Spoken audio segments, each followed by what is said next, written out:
Hi everyone, and welcome to this episode of Writers Infusion. I'm your host, Susan. I'm here with my fellow critiquers, Ed, Jen, Julie, and Dave.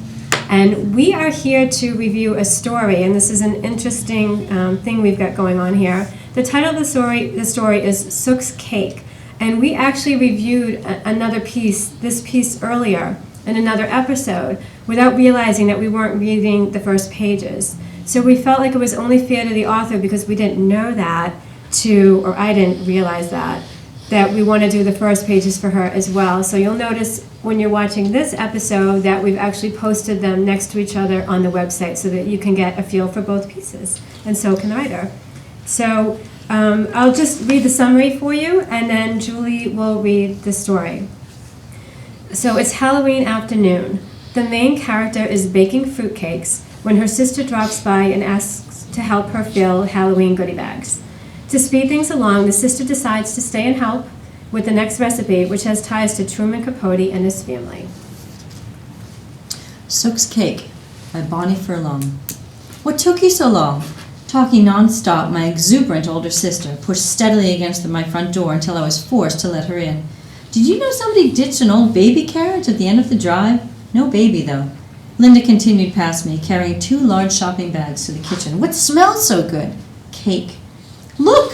Linda upended one of the bags on the kitchen table. A shower of individually wrapped candies flew out of the bag, nearly knocking over a bowl of brandied fruit. It's retro, she exclaimed. Penny candy!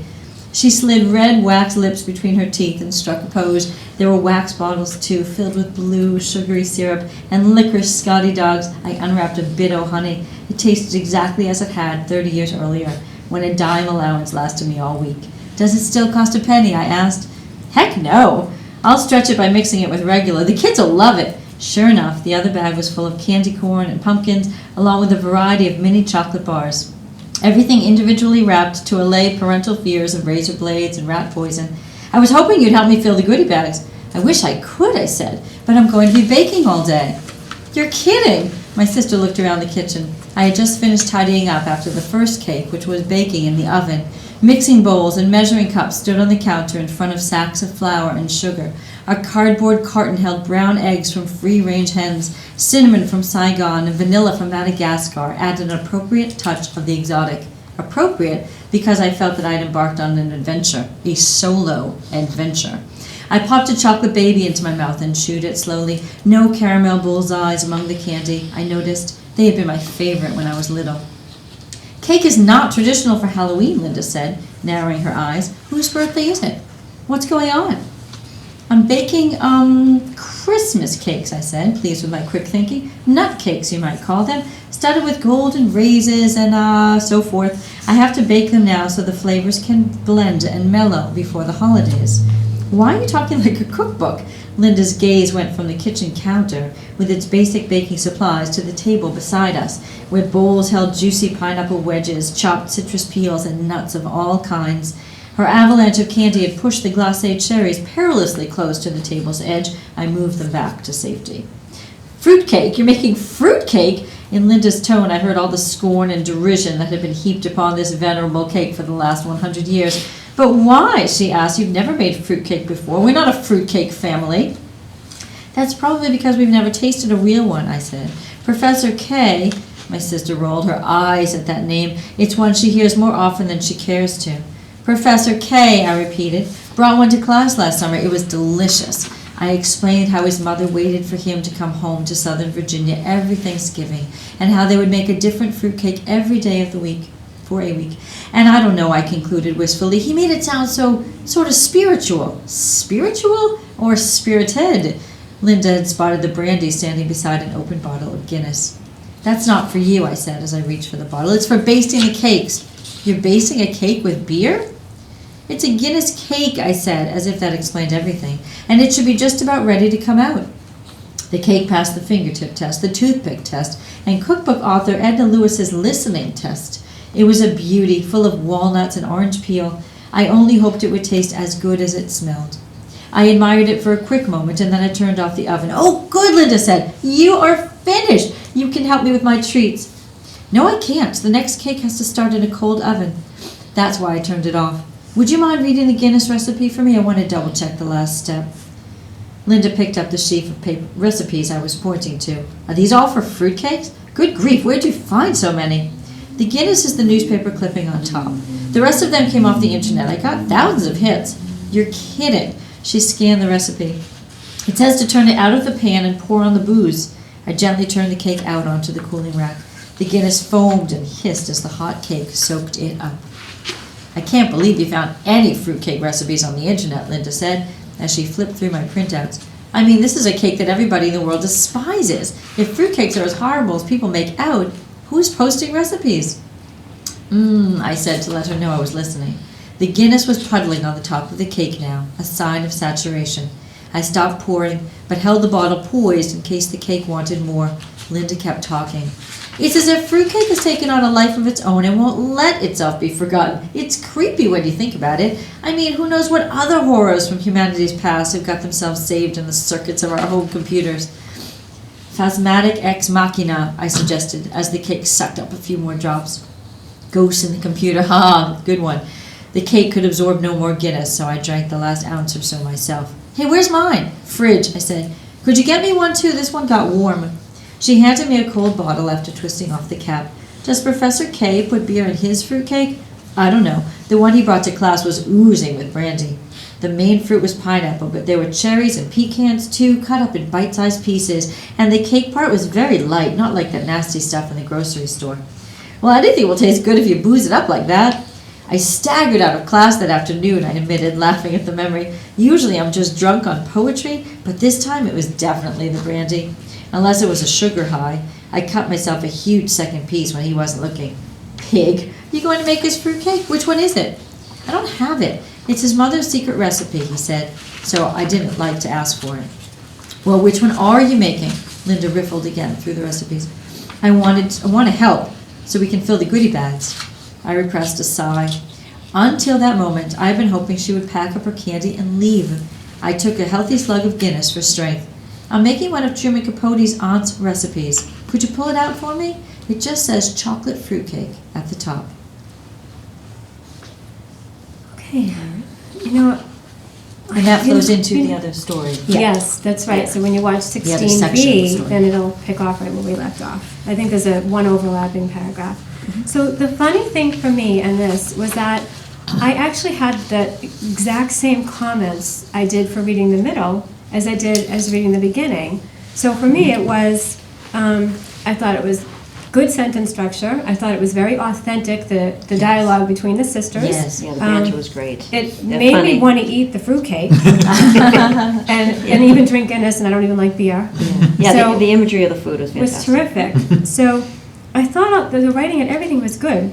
And from reading the second half, I understand a little bit of where this is going, but let's pretend we've just read this piece. I don't know what it's supposed to be about. I mean, you have two sisters who are cooking, and a very, very, very tiny hint, which you can see more in the next few pages, about a mystery going on. But there's basically none of that in here. Yeah. So the question is, what's going to make me want to keep reading? Yeah. Mm-hmm. Yeah, that was my question too. Yeah. I was like, why are they doing what they're doing? I mean, the narrator seems bent on making fruitcakes and doesn't tell us why and doesn't tell the sister why. And it seems like she's, at the middle of the second page, she says, I'm baking Christmas cakes. Yes. Pleased with my quick thinking. It's like, why the deception? Yes, just to hide. Yes, like, true reason. I don't get it. And to me, it's just mysterious. Why? But not good mysterious. Right. Right. Yeah. Why they're doing what they're doing. Yeah, I think the telling blow is no change in comments from the second five to the first five. Right. Nothing ostensibly has changed. My problem with this is you have a nice sister, and you have another nice sister, and they're making cake. Is that not good enough for you? Well, I saw a couple I wanted her to pour poison. I want something. Yes. So I guess right from the start, if you've got that, and when you see the next half, you'll see this, but there's this whole piece where she feels compelled, essentially, to make this cake. And I think what's probably behind is that there's these ghosts somehow getting into her, telling her to do it. But we don't know that. The only hint of that is that really in the summary, and then what you'll see in the next episode, but. Well, there's the what- baby carriage, right? So that's from the story, the Oh, baby really? carriage. From the carriage. Right, so the Truman Capote story, Dave, right? So. Oh, that's right, gathering the Right, ingredients. so obviously she's building off of that story. Is it what's Well, the title? yeah, The please Christmas? fill us in background. Well, Christmas memory. A Christmas, if a you Christmas watch memory. the next episode, you'll understand Truman Capote's story, because I explained it in the. Okay. Yeah. All right. Entitled A Christmas Memory. A Christmas Memory, a great story. Right. Ultimately, a heartbreaking story at the end. It revolved around a young boy and his older aunt, Sook, who was clearly not stable. And, Is there nothing wrong with that? well, no, I understand that completely. And the tragedy is they separate them at the end. Yes, yes. For the boy's best benefit, they put the Sook away, and then she eventually dies, and he's off in a military school. And if you know Truman Capote, because don't expect Truman Capote to do well in a military school. So I wonder if that ending even has anything to do with I don't this. know. So I think what we need to know right from the start is not necessarily need to know, but these hints of her being compelled to do this. If you want to make that mysterious, it has to be right on the first Yeah. page, so that Yeah. we So- want to get to the next page and read, oh, well, why does she feel compelled? And then maybe there's a ghost in the room. I don't know, But but they mention the ghost. She mentions the ghosts in the machine, Ghost in the and machine. she mentions the baby carriage, which is how I thought it was referring to the how computer. Sook. I It didn't is, know but the it word was ghost is story. there, right? And Yes, she got Sook's recipe off of the internet. So it's all, what I think she's going for. She gets it off of the internet, and Sook infiltrates and possesses her. So there's the baby carriage. So the sister notices the baby carriage, but then she should say, I saw it at a yard sale and I had to pick it up. I think, and I'm exaggerating. Maybe I'll deliver the cake. And you know what? I think I might even send a cake to the White House. And that, because this is what some of the things that happen in that story. And then, and when she's like, why are you making it? It's Halloween. And she can say, it's fruitcake weather. Or Sook says something like that. Like, That's right. like make That's those, exactly right. make, All those get the parallels Right. in there. Right now, they just seem very random. Oh, there's a baby carriage outside. Well, and that's it. Like, there's no explanation as to how it got there, when obviously the sister got a baby carriage, so she's channeling Sook, right? Right. I Who is the think. sister? But I we want have to- Linda to address her. I need her name. I need Yeah, I them know, to I have wrote that in the dialogue. first line. Her name somehow, so we know who she is. But I, in addition, I think what Jen said is a great suggestion, Yes. making the parallels and weaving them into the story. But even for me, I ended up reading that story. I didn't know that, what is it called, A Christmas Memory? Yes. I went back and read it to help me do this critique. But I don't think you can necessarily assume that your audience members will have read it. Yeah. So, Yes, I right. didn't read it. so you have to deliberately. write this on two Oh, levels, really? right? Interesting. You have to write this on two levels. One, with the assumption that maybe people have read that, so that when you write the parallels that Jen's talking Make about, you can allusions. appreciate them. But on the other hand, for people who haven't read the story, you need to put some Has to be other something element in there. here That's to make us awesome. want to keep reading, Right. to have that underlying mysterious element on every single page. Yeah. And it cannot be that, it can be subtle, but not that subtle. Yes. Yeah. Well, Right. speaking of mysteries, Linda barreled in the front door, and she's described as exuberant and talkative, yet she seems subdued in her sister's kitchen. Keep her frenetic. Yeah. She was so frenetic! And then she's just pouring and fetching and commenting. She's being sarcastic, though. Yes, Yeah, she true. is. I think I she's think so. feisty. Yeah, I do. Okay, I found her too Yeah, I mild. think she's. All right. I love the sisters. Yeah. I think they're Yes. hilarious. Yes, yes. I don't think any yeah. of this They is have good about interaction. bad writing at all. No, no, I think it's the great. writing is very The writing- good. I Yeah. just think Enjoyed, yeah. it's a piece Right. missing. It's to- story. It's right? yeah. It's the story. It's yeah. It's the motivation kind of. Yes. this, Yes. yeah. Yeah. Which And actually I would be found them hard both to- aggravating. Did you? I did. But that's okay. They elicited an emotional response. You're a That's misogynist. good. You are a misogynist. It doesn't have to be a Just shut up positive and cook the emotion. cake. You know, but speaking of good language, I love Sturbridge Village and the penny candy shop. I love nostalgia candy. I would choose one nostalgia item and cut the other. So on Oh, page I liked hearing one, all of well, them. you are welcome to your opinion. You're welcome to your opinion. She slid red wax lips between her teeth, struck a pose, waxed bottles. I unwrapped a bit of honey, tasted exactly as I had 30 years ago. I can imagine that. Then, just a few paragraphs away on page 2, I popped a chocolate baby into my mouth and chewed it slowly. I don't know what that is. No caramel bullseyes. Among the candies I noticed, they've been my favorite when I was little. I think that paragraph can go. I like Well, the I first think one. that points out that maybe her sister Did it gave her a little deliberately. zing Yeah, by what not is- bringing her that's favorite. exactly what- Oh, interesting, all right. No, Yes. I'd like to see a little bit of tension. Yeah. Yes, I need some tension. And Medias Res, starting in the middle of the action is a great way to start a novel. You know- But make it more engaging. I need to be engaged. What took you so long? Talking nonstop, my exuberant older sister. I wasn't sure if it was the narrator or Linda who was asking what took you so long, and I don't know if the narrator, protagonist, is in the kitchen or in the hall when her sister arrives. So I would start with talking Well, it says nonstop. against my front door. Yeah, but she's pushing against the door. Is the sister inside the hallway at the door? Is she in the kitchen and the Well, it says sister's I was pushing? forced to let her in. Well, I see what you mean. So maybe she was compelled to let her, not physically forced. Doesn't her sister have a don't know. key? So I thought maybe you could say the doorbell's incessant ringing disturbed my reverie, because this girl seems like she's in a dream world. She's in a ghost-induced a trance of some sort. Just a suggestion. When we read the first, well, we read this actually, what's the second half of, actually the second Excellent. third of the story. The first line was, which is the last paragraph that you read. Oh, Until yes. that moment, I had been hoping my sister would pack up her, and she changed the line, which Yeah. I wish she had. Oh, I wanted yes, to change yes. it back. Keep it But it was, authentic. until that moment, I had been hoping my sister would pack up her retro candy and leave. I thought that was a great first line. Yes. And I'm like, that's what the start there. Like, I don't think she even needs the beginning except for the mention of the baby carriage. No candy? No, the retro candy is in the first Oh, line. good, okay. And she can pepper some of that into the rest of it, but There you go. that was the first Pepper? one. Pepper or peppermint? It's a cough drop. But Could she yeah. peppermint the candy into the story? Sorry.